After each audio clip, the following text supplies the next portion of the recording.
You are listening to Climate Now, a podcast that delves into the scientific ideas, technologies, and policies that will help us address the global climate crisis and achieve a net zero emissions future. I'm your host, James Lawler. If you find today's episode interesting, subscribe to our newsletter at climatenow.com. There, you'll find dozens of conversations with other experts and videos explaining key ideas related to the energy transition and climate science. Today, I am speaking with physicist Amory Lovins. Amory has advised major corporations and governments on energy policy in over 70 countries, and somehow has also found the time to author more than 30 books and 700 papers on a broad range of topics, including environmental economics, energy efficiency, and decarbonization. He has also lectured and written extensively about the nuclear power industry, and he's going to explain to us why nuclear power does not need to be part of the conversation when we're talking about a carbon-free future. Amory, thank you so much for joining us. Thank you. Could you give us a sense of how prevalent nuclear energy production is today? Nuclear power provides nearly a tenth of world and a fifth of U.S. electricity, which was historically significant, but it's become stagnant in recent years. Some years, like 2020, it gains a little bit more capacity than it loses through retirements because the average plant is 31 years old or 41 in the U.S. So in 2020, nuclear power added 782 times less capacity than renewables did, or 232 times less in annual output if you adjust for how much each technology runs, which is to say that renewables swelled supply and displaced carbon as much every 38 hours as nuclear did all year.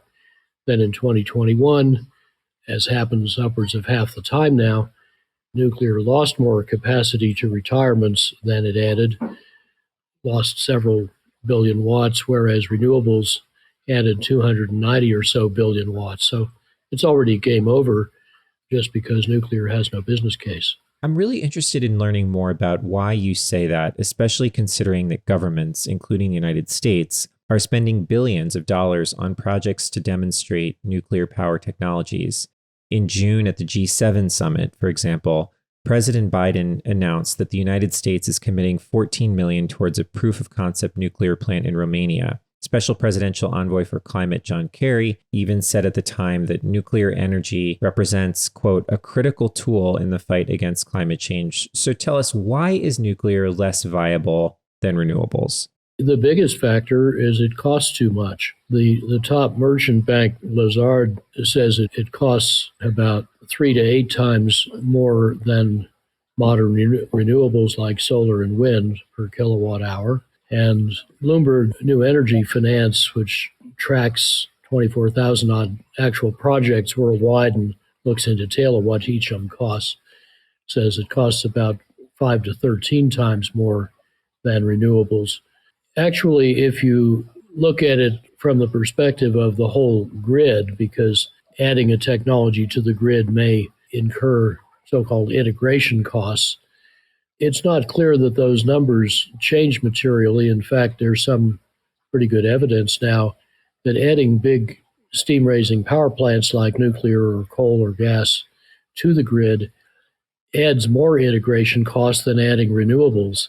And that's because the big thermal plants suffer unplanned or unexpected outages called forced outages that are bigger, longer, less graceful, and far less predictable than the highly predictable variations of sun and wind.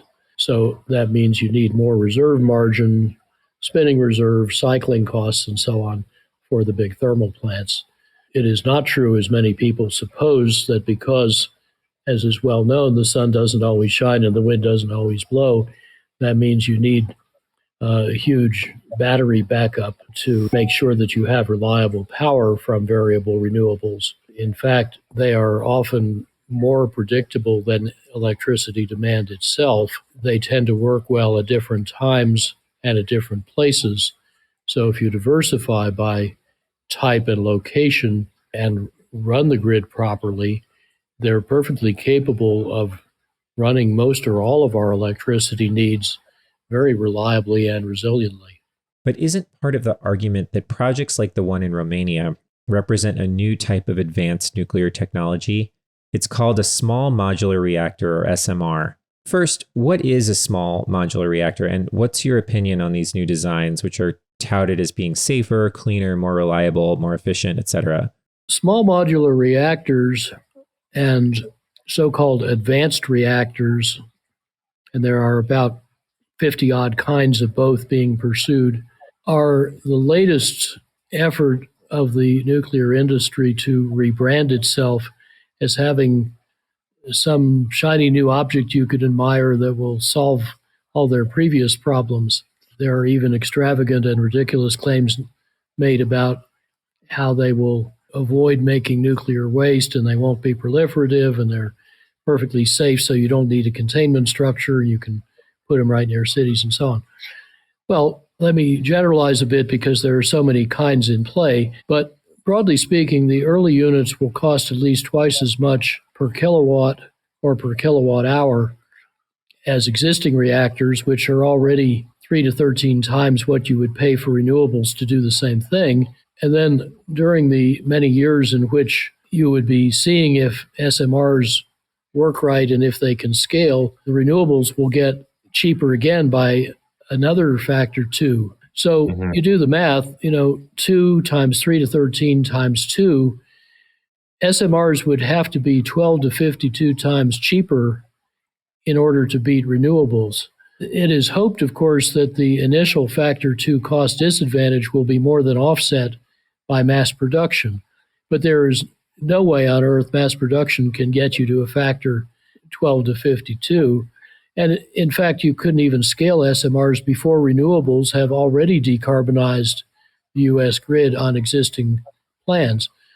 In fact, even if SMRs had free reactors, generated free nuclear steam, they still couldn't compete because the non-nuclear parts cost too much. So you have to look at the whole competitive landscape to see how ridiculous the idea is.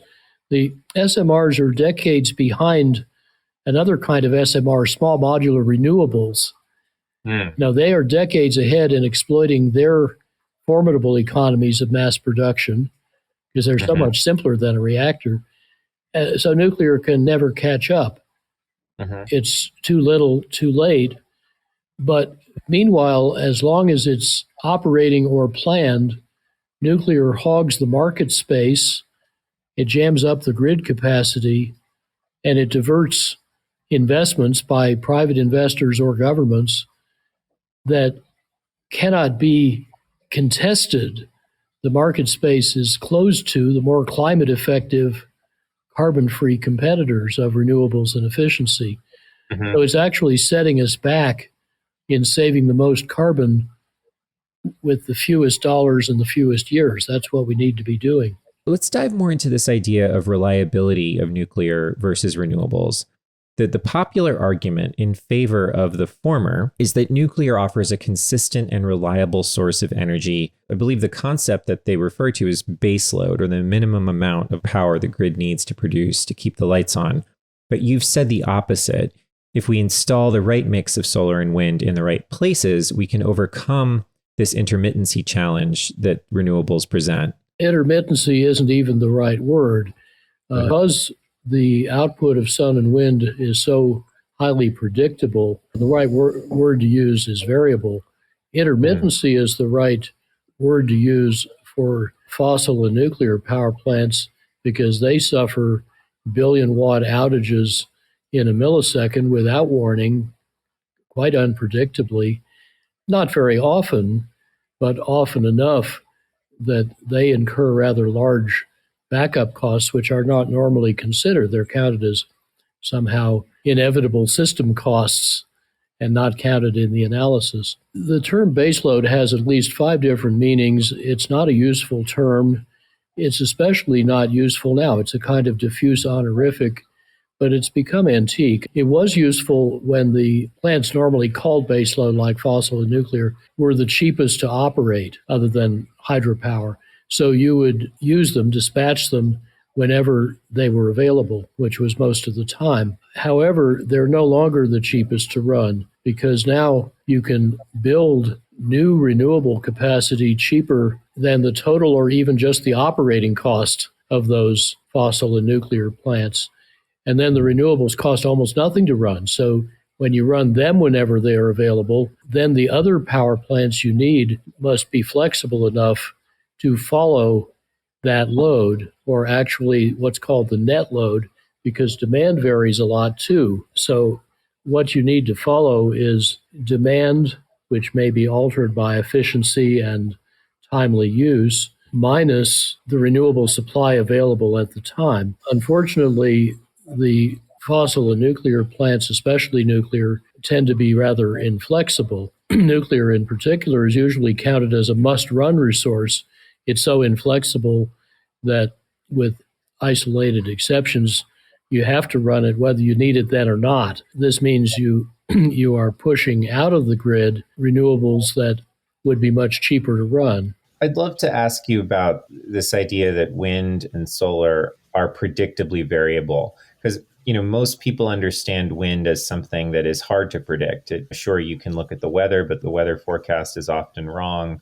What do you mean when you say that wind is more predictable than electricity demand? Well, I'm just looking at the data. You can look at a very squiggly forecast of French wind power output made a day ahead, and then the actual, and they're basically on top of each other. It would be neat if we could forecast demand that accurately. Forecasting for wind and solar has become very sophisticated. Now, that isn't necessarily for a single turbine or perhaps even for a single wind farm, but you have a bunch of them over a substantial area, and that's the level that matters for the grid because it's all connected by wires.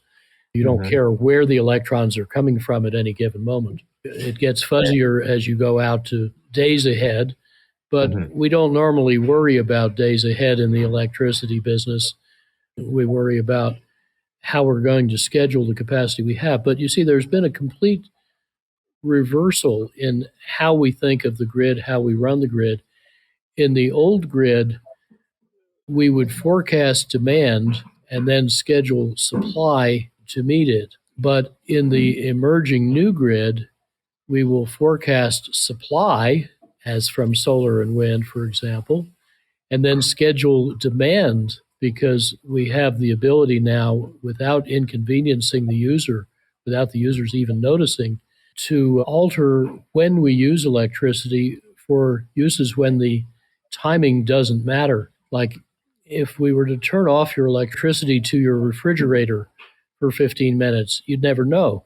The food will stay cold anyway. It's in an insulated box. The same is broadly true for your air conditioner. It's certainly true for your water heater. There are actually quite a lot of uses where the timing doesn't much matter, and therefore you can use what's called demand flexibility. It sounds like you're describing something futuristic that doesn't exist today. Smart refrigerators and other appliances that can interact intelligently with the grid and in a complex orchestration of supply meeting demand. That's why I referred to it as the future grid, the emergent or evolving grid. Although many appliance manufacturers are starting to build chips into home appliances to let them run intelligently. So, for example, your washing machine would know that if it turns on right now, it'll be calling on a gas plant and emitting carbon. But if it waits half an hour, it'll be running on a wind plant. And just that intelligence, by understanding what's going to be going on when in the grid, can save a significant fraction of our carbon emissions.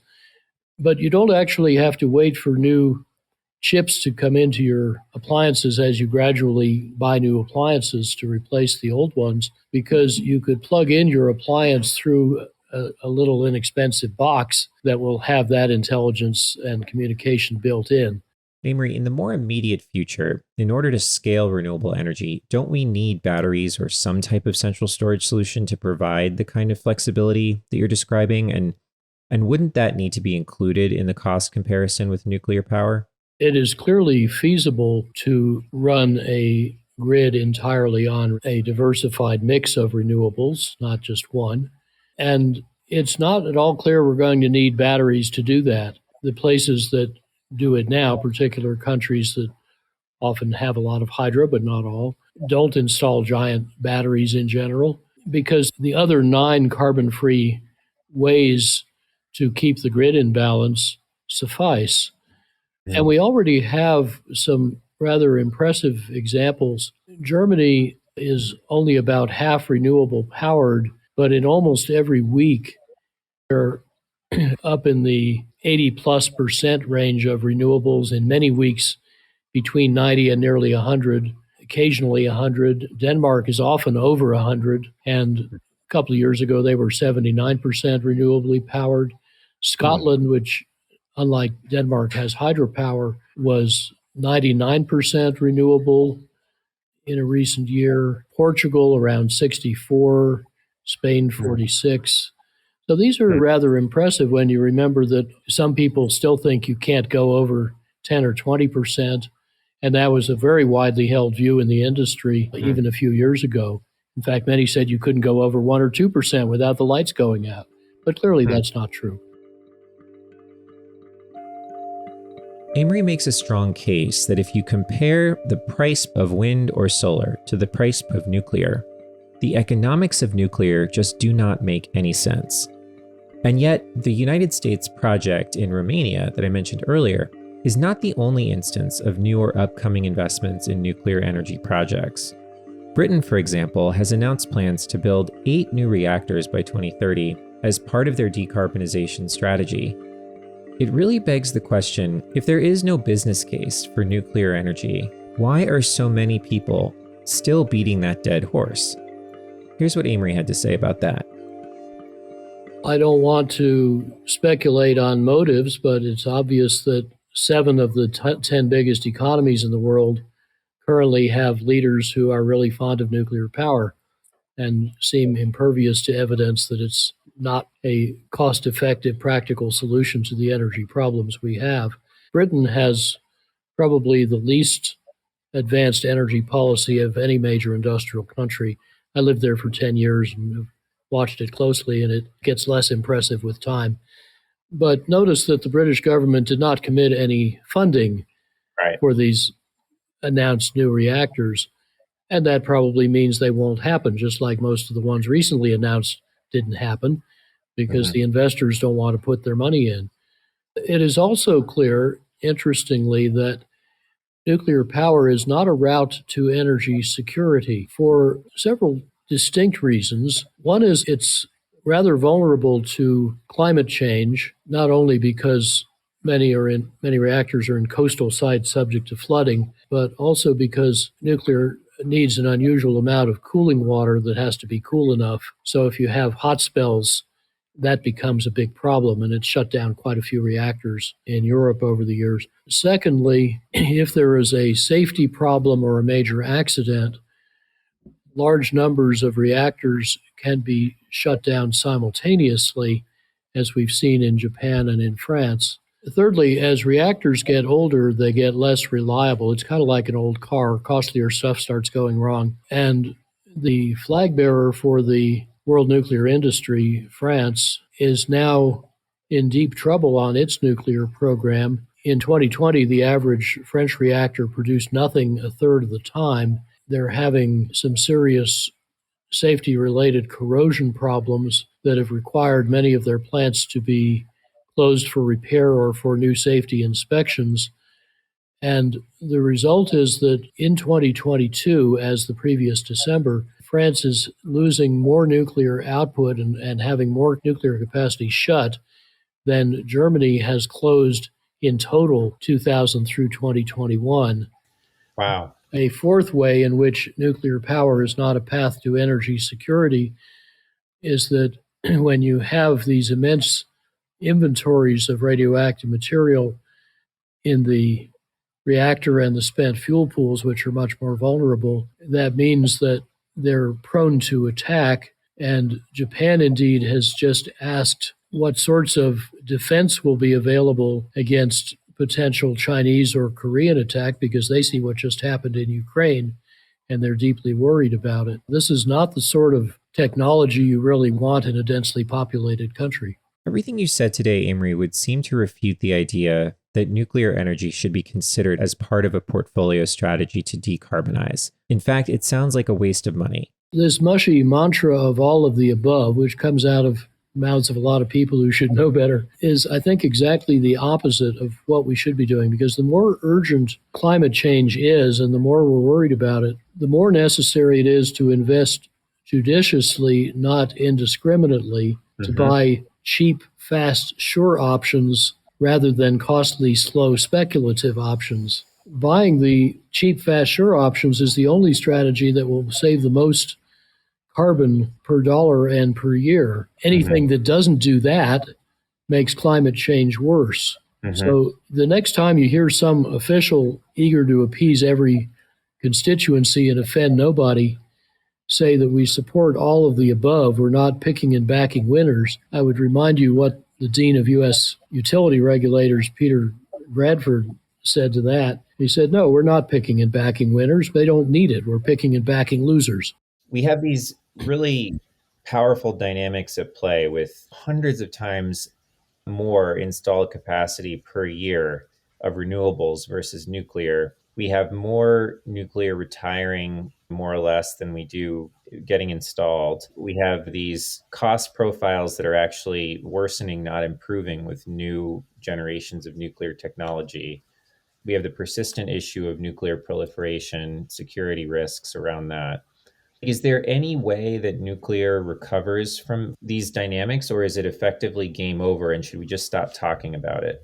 I think it is game over. It has been for a long time, and it may take a whole generation of policymakers to die or retire before there's fresh thinking. Unfortunately, the opposite seems to be happening. There's a new generation of nuclear enthusiasts who lack the personal and professional quality of the pioneers. So actually, the nuclear debate, such as it is becoming less informed and less constructive than it's ever been in my roughly 58 years of following it. Why is that? Why is there this dearth of intellectual capital and decline in the conversation? Well, the industry has extremely powerful and adept PR machines. I think there are many interlocking constituencies and agendas that converge on this one. I think it's very regrettable. If we had the level of nuclear discourse we had decades ago, we would have a much more sensible conversation. But it just means that the technology that is dying of an incurable attack of market forces is going to die more slowly, more painfully, more expensively. And I don't see any corrective forces in the 7 countries of the top 10 economies whose leaders are still promoting nuclear power out of, I think, force of habit. And from talking to national leaders and their top advisors, I'm always astounded by the depth of disinformation that has penetrated at those levels. I remember once in a leading nuclear country talking to the deputy head of strategy who substituted for his boss who wanted to see me but was out of town that day. And I asked him, and this was, maybe 10 or 15 years ago, when do you think distributed renewables might become an important competitor to your nuclear offerings? He said, maybe by 2030 or so, we might need to start looking at it. I said, well, they've already taken 2/3 of your market at that time. Now it's well over 90%, 95 or so. Don't you think you should be looking at them now? He said, well, I don't believe that number. Where'd you get it? So I showed him the database, which is based on the best industry data from each industry on how much they're selling. And he said, I just looked up this database from a service we get, and I didn't see any of that stuff. I asked what database it was. It turned out it was a database for utility-owned central power plants. So, of course, it didn't include the stuff that was not a central power plant and often not utility-owned. I said, do you want to bet your company you're looking in the right database? Because you're not. Here are the real data. I then got a call from his boss when he came back, who said, thank you very much for clarifying that. Now I understand better the strange advice I was getting. I see that around the world. I work in 70-odd countries. And it's quite astonishing what many people in senior positions don't know, or what they know that isn't true. That was Amory Lovins. That's it for today's episode. Thank you to Amory again for joining us, and thanks to all of you listening. To listen to our other interviews, to watch our videos, or to sign up for our newsletter, visit climatenow.com. If you'd like to get in touch with us, you can email us at contact@climatenow.com or tweet us at weareclimatenow. Subscribe where you listen to your podcast so you don't miss an episode. We hope you join us for our next conversation. Climate Now is made possible in part by our science partners like the Livermore Lab Foundation. The Livermore Lab Foundation supports climate research and carbon cleanup initiatives at the Lawrence Livermore National Lab, which is a Department of Energy applied science and research facility. More information on the Foundation's climate work can be found at livermorelabfoundation.org.